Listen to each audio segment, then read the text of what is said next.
ভারত থেকে আলু আমদানি করতে কেজি প্রতি খরচ পড়ে ২১ টাকা ৩০ থেকে ৬০ পয়সা। পরিবহন খরচ ও অন্যান্য খরচ এবং লাভ সহ এই আলু ২৫ থেকে ২৮ টাকা বিক্রি করার কথা।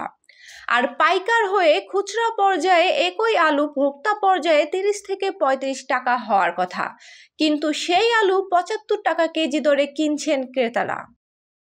বাজারে আলুর সংকট নেই, মৌসুমের শেষ দিকেও বাজারে পুরাতন আলুর সরবরাহ যথেষ্ট।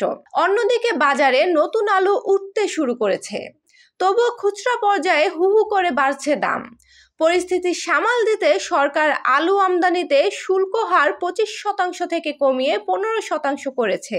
কিন্তু কমিশন বাণিজ্য সিন্ডিকেটের কারসাজিতে আমদানি করা ২১ টাকা কেজির আলু খুচরায় ৭৫ টাকায় বিক্রি করছে, ফলে পণ্যটি কিনতে হিমশিম খাচ্ছে ভোক্তা।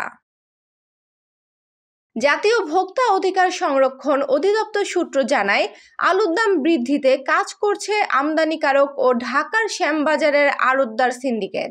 দুই পর্যায়ে সিন্ডিকেট করে ২১ টাকা ৩০ থেকে ৬০ পয়সার আলু আড়তদারদের ৫৫ থেকে ৬০ টাকা বিক্রির নির্দেশ দিয়েছে। সেই মোতাবেক আড়তদাররা এই দামে আলু বিক্রি করছেন, ফলে এই বাড়তি দামের আলু পাইকারি ও খুচরা বাজারে ৭০ থেকে ৭৫ টাকা বিক্রি হচ্ছে। এদিকে পুরাতন আলু প্রতি কেজি ৩৫ থেকে ৪০ টাকা দরের আলু হিমাগারে পর্যায় থেকে দাম বাড়িয়ে ৬০ থেকে ৬৫ টাকায় বিক্রি করা হচ্ছে। সেই আলু পাইকারি বাজার হয়ে খুচরা পর্যায়ে ৭৫ থেকে ৮০ টাকায় বিক্রি হচ্ছে, যা এক মাস আগেও ৫৫ থেকে ৬০ টাকা ছিল। বাংলাদেশ কোল্ড স্টোরেজ অ্যাসোসিয়েশন সূত্র জানায়, কোল্ড স্টোরেজে যারা আলু সংরক্ষণ করছেন তারা এখন দাম বাড়িয়ে বিক্রি করছেন, যে কারণে আলুর দাম বেশি বেড়েছে।